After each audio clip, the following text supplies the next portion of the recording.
Esas Türkçe pardon. Yaşasın bağımsız Doğu Türkistan! Yaşasın bağımsız Doğu Türkistan!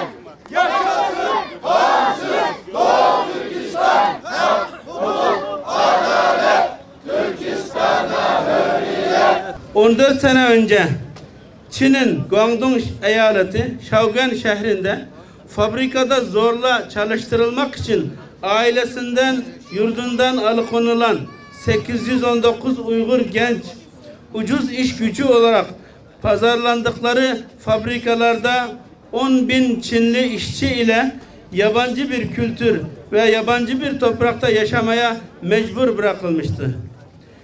Çin devlet faşizmi ile normalleştirilen ırkçılık sonucu fabrika içerisinde de taciz ve zorbalığa uğradılar.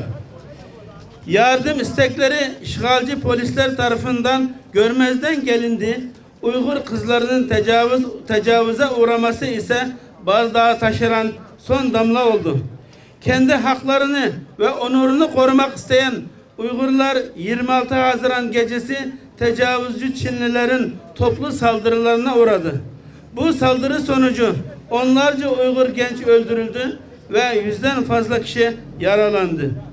Tüm bu vahşilikler yaşanırken Çin otoritesi olaya müdahale etmedi. Aksine Uygur işçileri tutukladı.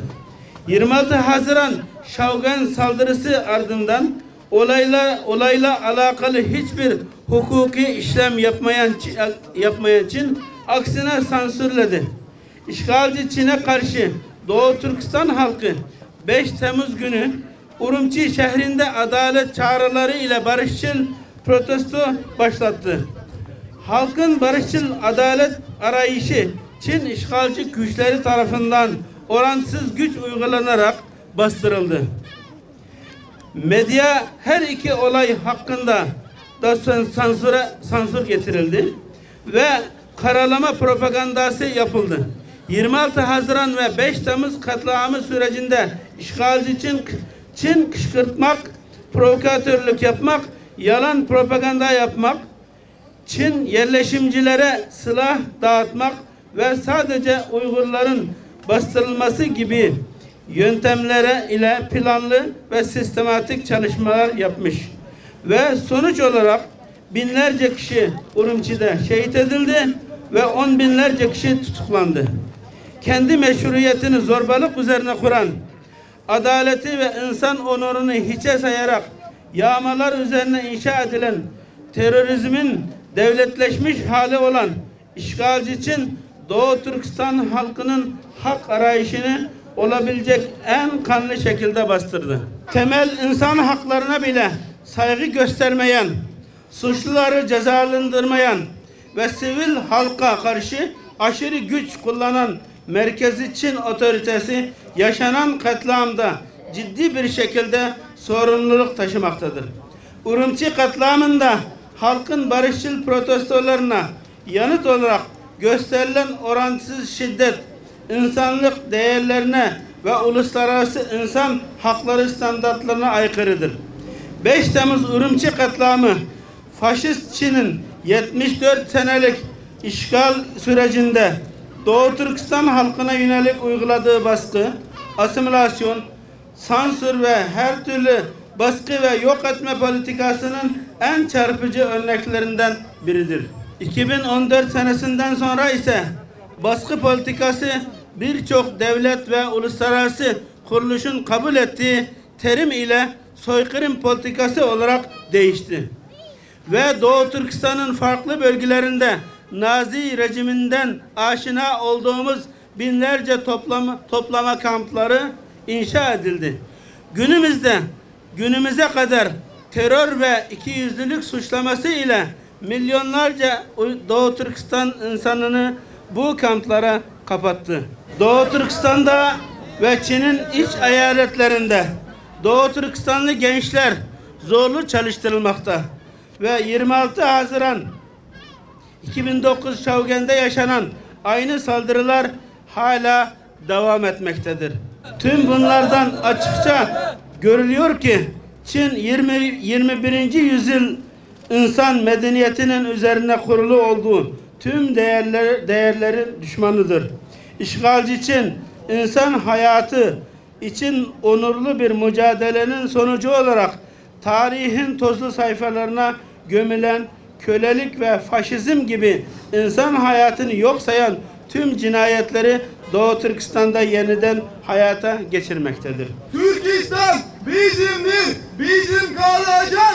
Türkistan bizimdir, bizim kalacak. Bugün 5 Temmuz bir katliamın yıl dönümü için buradayız.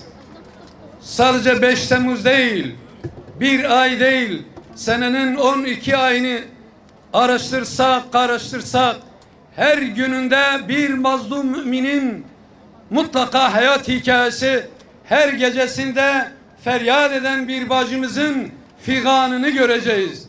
Bugün Erzincan'da başbağların katledilmesinin yıl dönümü, aynı gündeyiz kardeşlerim. Filistin'de, Yemen'de, dünyanın her tarafında yapılan zulümleri görürken kendimden utanıyorum. Bakın kardeşlerim, biz ümmet olarak üst kimliğimizi, ümmet kimliğini bırakıp ulusal kimliklere büründükten bu yanıdır ne namuslarımız emniyete, ne çocuklarımız hayat yaşamakta, ne insanımız insanca yaşayabilmektedir. Fakat bazı zulümler öyle bir doruğa gelir ki gerçekten de canlı cansız bütün varlıklar feryat edip karşı çıkar. İşte Doğu Türkistan'da zalim, sosyalist, komünist Çin rejiminin yapmış olduğu bu katliamı bırakın unutmayı, dile getirmekten belki hayal ediyoruz. Kardeşlerim, ümmetin sorunu İslam üst kimlik sorunudur. Zalimlerin zulmü ümmetin parçalanmışlık halidir.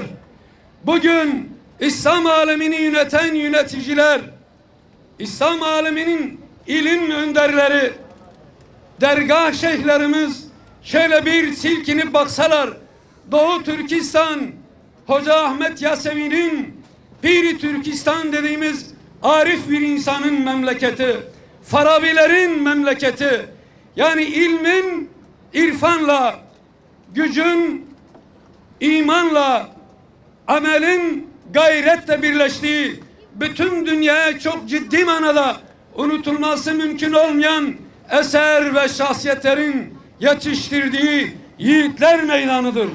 Dolayısıyla kardeşlerim, ümmeti bir bütün olarak düşünerek, ümmetin İslam üst kimliğinde bir araya gelebildiğimiz oranda zalimlerin zulmüne karşı sesimiz, o oranda ancak sesimizi çıkartabiliriz.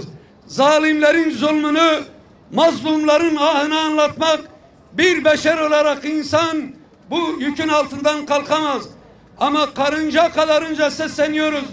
Ey dünya alimleri, ey İslam İşbirliği Teşkilatı, ey İslam ümmetinin başına amir olan yöneticiler, ey İslam alimleri, siz bırakın istinca meselesini fıkıh kitaplarında dile getirmekten, gelin ümmetin bu halde olmasının fıkıhtaki yerini tartışalım. Gelin ümmetin bu mazlum seslerinin, bu namus ve edeplerimizin paymal edildiği günün, alimin durduğu yerin fıkhi durumunu tartışalım. Bugün Doğu Türkistan hakikaten yeryüzünde en büyük insan hakları ihlaline maruz kalan bir topluluk durumunda. Sadece fiziki bir işgalden söz etmiyoruz. Sürekli olarak devam eden kültürel, sosyal bir soykırımdan da söz ediyoruz.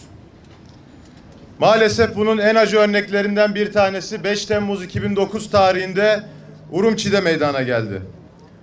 Bugün 14 yıl, 15 yıl önce meydana gelmiş ve kapanmış bir hadiseyi değil, halen çok aktif bir şekilde devam eden bir soykırıma karşı ses yükseltmek için bir araya geldik. Bugün buradan bütün İslam aleminin halklarına, toplumlarına, yöneticilerine bir kere daha sesleniyoruz. 21. yüzyılın bu büyük ayıbına karşı lütfen herkes artık pozisyonunu alsın. Diplomatik, gerçekleştirilebilecek, uygulanabilecek bütün enstrümanlar Çin devletine karşı kullanılmalı. Bugün eğer ki bu tedbirler alınmaz ise çok yakın bir zamanda yeni Urumçilerle karşılaşmamız da maalesef ihtimal dahilinde olacaktır.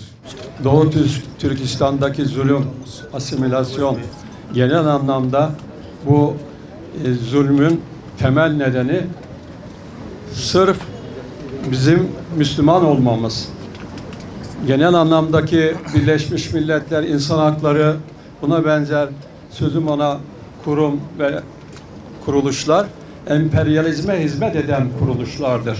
Onun için Doğu Türkistan'daki mücadelemiz, Doğu Türkistan'daki kardeşlerimizin mücadelesi bizim mücadelemizin, hepimizin mücadelesidir.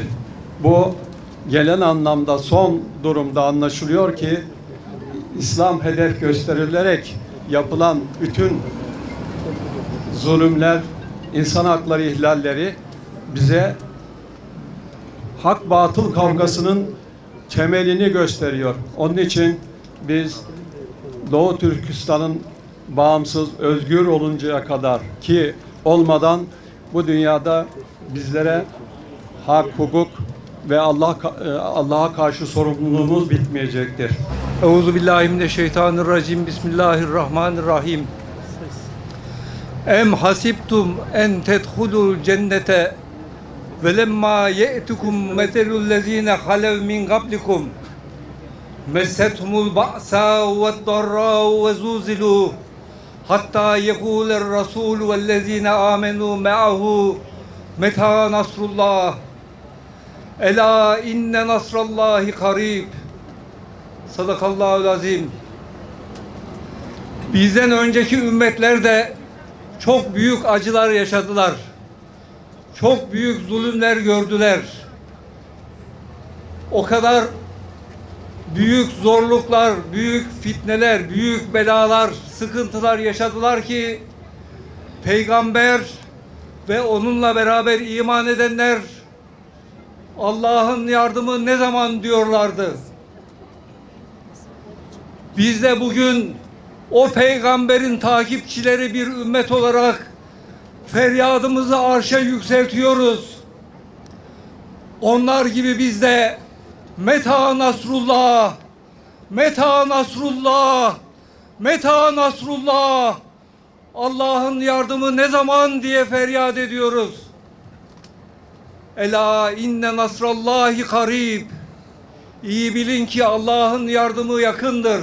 Tüm yeryüzü İslam coğrafyasında emperyalist ve siyonistlere karşı mücadele ederken şehit düşen tüm kardeşlerimizi, hususen daha dün Filistin'de siyonist katiller tarafından şehit edilen kardeşlerimizi ve Doğu Türkistan'ın tüm şehitlerini rahmetle anıyorum.